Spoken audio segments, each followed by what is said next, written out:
All right, everybody, what's going on? And welcome to today's edition of SWAC Talk, the show we cover the SWAC inside and out. Of course, I'm your tour guide around the SWAC Seawells coming at you. And we're going to do another edition of the SWAC Talk Time Machine, man. If you don't know what this is kind of like a little thing that I do where I kind of go back and look at old games and share my thoughts about them, wanted to, dive back into history, man, and talk about some games that I know and I enjoyed and some other games that you guys may have enjoyed. So, if you got a game that you think should be viewed on this series, man, hit me up and let me know so I can check it out. As usual, you can check out the socials. Facebook is Swag Talk, Instagram is Swag Talk, Twitter is Swag Talk 76, and the email is swagtalk76 at gmail.com. Of course, if you haven't done so already, I want you please subscribe to the channel. Make sure you hit that notification bell so you can be alerted to any videos that I upload because I have some things that I'm dropping at random days. We got our chopping it up series that we do now. We interview different SWAC players, so make sure you don't miss that. Got another one coming your way really soon with that. Also, Thursday is the 50th edition of the SWAC Smoke Show. So make sure you check that out, man. It's gonna be a lot of fun. We're just gonna wild out and have a great time and enjoy celebrating our 50th episode of a show that we didn't even know would have happened 50 shows ago. So make sure you check that out. Swag Talk 12 team previews will be coming at you starting really soon. Most likely after media day, I'm going to drop the schedule and I'm going to post it. So 12 team previews coming up, which means the season is right around the corner. And then we'll be starting our week 0 previews the week of week 0. And then from then on, we'll do previews and reviews of every week during the season. So we are almost in football season. I think we're like 8 Saturdays away from the first games of the season. So, we right around the corner. So football is basically here. So, man, let's not waste any more time with all that intro stuff. And let's talk about the game that I wanted to focus on for today's SWAC Talk Time Machine. And that is the 1995 Heritage Bowl between Southern University and Florida A&M. Jaguars against Rattlers in Atlanta, Georgia. Let's, if any situation you want to do, you need to lay a foundation and a background. So in case you're not familiar with the Heritage Bowl, it's basically the predecessor to the Celebration Bowl. It was a game between the MEAC champs and the SWAC champs, or sometimes the MEAC runner-up, our third place team if both the first two teams went to the playoffs, and the SWAC runner-up if the first place team went to the playoffs. So, that playoff, postseason playoff and bowl argument, has been going on for a long time, but this was one of those ways that you could get the best of both worlds. So, we're not going to dive into that because that conversation's been had multiple times. But this game was, basically this game got started in 1991. I think that was the first game North Carolina A&T played in that game, and they actually weren't the regular season champs. Delaware State defeated them head to head, but they didn't get to go. North Carolina A&T went, and that was kind of like the first time that they had any kind of controversy over the game. First game, A&T lost that game to Alabama State, 36-13. Alabama State was undefeated SWAC champs that year, so they won that game. Second game, Grambling beat Florida A&M 45-15. Southern defeated South Carolina State 11-0 in the third game. South Carolina State beat Grambling 31-27, followed by Southern and Florida A&M. We'll talk about that game in a minute. 1996, Howard beat Southern 27-24. Southern beat South Carolina State 34-28 in the 97 game. 28-3, Southern beat Bethune. 28-2, Southern defeated Bethune-Cookman on the 1998 game, and Hampton won the final Heritage Bowl over Southern 24-3. So the SWAC actually had a better record in the Heritage Bowl than they did. It was reversed. How the MEAC is winning a Celebration Bowl, the SWAC pretty much won most of the Heritage Bowls. Matter of fact, the SWAC only lost 3 Heritage Bowls in that situation. So the game, it was in Florida for a couple of times. It played in Miami at Hard Rock Stadium. I think it might have been Joe Robbie Stadium back then. And then they played at Bragg Memorial in Tallahassee in the '93 game, and then the Georgia Dome for the rest of the games. All games were in December except for the second and third game. They both were played on New Year's weekend, with New Year's, in the New Year's period, January 2nd for the second game and January 1st for the third game.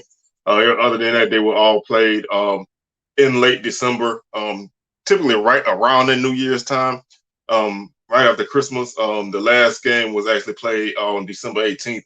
That was the earliest one that they had. So basically, the MEAC wanted to focus on playoffs, and with the SWAC, going to the championship game, that kind of wrecked that situation. So that's basically where we, how we get started in this situation. So the Heritage Bowl was definitely a big thing, and it was a goal for everybody. But if you wanted the playoffs, you can go to playoffs, because Jackson State won the SWAC a few times. Alcorn won the SWAC once in that time period, and they went to playoffs. Southern and Grambling were pretty much destined for a Heritage Bowl, so that's why you see Southern and Grambling basically as the representatives in the SWAC every year except for one. So let's take a look at this '95 season for both teams, and this was a very, very, very, very big game. This was, the top 3 HBCU teams in the country this season. They both were, very good teams. Southern came into this game with a record of 10-1. They had a very explosive offense. They opened up their season defeating Northwestern State 13-7. They beat Alabama State 29-19. They beat Prairie View 68-6. They beat Hampton 45-22. They beat Valley 44-6. They lost to Jackson State in a very, very great game, 16-14. Jackson State will ultimately win the SWAC and go on to the playoffs that season. Alcorn lost a tight one to Southern, 61-51. Southern beat Nicholls State 41-3. FAMU and Southern played in Atlanta in the regular season in a game I'm going to talk about a little bit in a minute. Southern won that game 52-38, because that kind of sets the scene for the Heritage Bowl itself. Texas Southern lost to Southern 48-13, and Grambling lost to Southern 30-14. FAMU came into this game also with a record of they were 9-2 coming into this game, and they beat Tuskegee 28-16. They lost to Miami Hurricanes 49-3. They beat Jackson State 15-12. They beat Tennessee State 14-7. They beat Howard 29-18. They beat North Carolina A&T 20-3. They beat Delaware State 24-21. They beat Morgan State 47-9. They lost to Southern, as I said before, 52-38.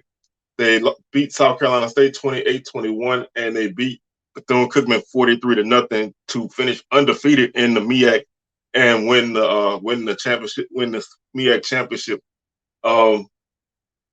That game, that first game between Southern and FAMU in Atlanta was a very, very, very, very wild game. Coming into that game, Southern was a team that was scoring tons of points offensively. Defensively, they would bend but don't break. The Rattlers were at that time, they were more of a ball control, run the ball type of offense. I think Billy Joe was in his second year as head coach there. They were more of a run the ball, play good defense, because their defense was led by Earl Holmes, who was a tremendous player. His senior year, he set the single season mark for tackles at FAMU with 171. He had 103 solo tackles that season. And in this first game between Southern and FAMU, he had 30 total tackles, 21 solo tackles in that game. So he was a monster in that game. And that defense really led the way for FAMU. And they had a really great running game as well. So they came in, really really looking to do what they do, and that's run the ball and play good defense. They had a great running back in Kwame Vidal, who would be 1,000-yard rusher that season. But Southern's defense got the best of FAMU. They really shut that running game down, and Southern led that game 21-7. With a ton of big plays. FAMU made a bold decision. They benched their quarterback. They basically benched their starting running back. Vidal finished with 5 carries for -2 yards in that game. They benched them both and brought in another quarterback, and they kind of they just went nutty. It's an offense. They brought in Mario Allen at quarterback, and they went to more of a spread type of offense, and they got themselves back in the game. And it was a back and forth affair. It was tied at 28 at the half. Southern led 21-7 after the first quarter. FAMU matched that and ended up tying the game at the half. Southern turned the ball over multiple times in that game, but they still found ways to score. Late in that game, they were leading 45-38 with about a minute left in the game, and FAMU was driving for the tying touchdown or maybe the winning score if they went for 2. They threw an interception. John Williams from Southern intercepted the ball, returning 95 yards for a touchdown. Jaguars win that game 52-38. So that kind of sets the scene for this Heritage Bowl, which was, a rematch. Number 1, number 2. Southern came into this game number 1. FAMU was number 1 heading into the first matchup. So these two teams, winner is gonna be the HBCU champs. So they went head to head, and this was a game that I was able to find a video of it on YouTube. It's not necessarily the whole game, but it's a good chunk of it. But this was a game that like I said, both teams went back and forth. Rematch in Atlanta.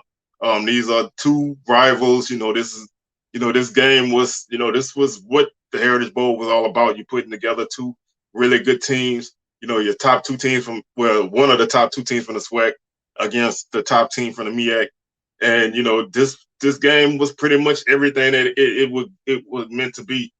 Southern scored first. Melvin Williams caught a 67-yard touchdown pass in the first quarter. Carlos Leach kicked a 43-yard field goal for Southern to give the Jags a 10-0 lead. And then Melvin Williams scored on a 5-yard touchdown run to give Southern the lead at 17-11. And they were kind of cruising at that point. Eric Randall, Southern's quarterback, who was the all-time leader in passing, he basically led that offense. But FAMU's defense was very, very stout, and they got the Rattlers back into the game. Third quarter, Southern was able to pick up another couple scores to give themselves a 30-11 lead before FAMU was able to get some scoring going. Mario Allen threw for a touchdown and ran for one to make the game tight again. FAMU was unable to score late in the game, and Southern was able to run out the clock. And like I said, this was just a game that was a very entertaining game. I wish I could find a better version of the game out there because it really deserves more shine than I'm giving it. But it was a game that I remember. I did not attend that game, but it was a game that I really remember watching on TV. And it was, Southern and FAMU. That's what you get when those two teams match up. You're gonna get a hard hitting game. You're gonna get a game with sometimes a lot of offense. And these two teams would be toe to toe for the next few years. And this game, I think, this season really this was a 9-3 season for FAMU and a championship season, but this season was really the springboard for what would become that Gulf Coast offense that was very high scoring and actually had some playoff success in future years. This was a team that would go on to the playoffs basically the next 5 or 6 years in a row. and in 99 and in 99 make a run to the SWAC to the playoff semifinals. So this team was that program really boomed from this game, and Southern would go on to have some success in the rest of the 90s, going on a undefeated SWAC run, winning the SWAC multiple times in that time period. So these two teams, were like the framework for those future teams for both programs. And this is when you put together a bowl game and you want to see the best against the best. This is what you want. Both teams, they went hard all game long. Nobody really had the game on lock. Even when Southern would build a lead, that game never seemed like it was in. They never had control of it fully, and FAMU would just never go away. Ultimately, the dynamics of this rivalry will shift over the next few years as FAMU will basically go on to win every game from that point. They won. They beat Southern in '96. They beat Southern in '97. They beat Southern in '98. They beat Southern in '99. They beat Southern in 2000. Southern won in 2001, and then that will be the last time these two teams would play until 2007 and 2008, and then that would be the last time they play until 2019. And now they're conference opponents. So this was a game that was a matchup every year since the '50s, and because of scheduling and FAMU wanted to try to move up to Division 1A at that time, FBS now. Those kind of games kind of fell to the wayside, but they brought it back for a two game swing, and also in 2011 and 2012 they played in Atlanta. Those two teams matched up in Atlanta. Then they played again in 2019. So the rivalry is a historical rivalry, cross conferences, and now it's a conference matchup. So I just wanted to shed a little bit of light on this game, because I feel like it's one of those games that nobody really talks about. It's a very important game in the series. It's a very important game in the Heritage Bowl itself. Actually, it's actually one of the closest games in this matchup. So there's been quite a few games that were won comfortably. There had been I think four games that were 6 points or less. So obviously that goes to show that a lot of these games were double-digit victories. So being one of the closest games in this series is definitely a big thing to talk about. So I just wanted to come through and shine a little light on this game, man. Like I said, if you can, I'll post the link to the couple of videos that they have out there on this game. They'll be in the description, so you can check that out at your leisure. So with that being said, man, I'm your boy C Wells. I'm signing out. I hope y'all enjoy y'all day, and we will catch y'all on another edition of SWACTalk real soon. Peace.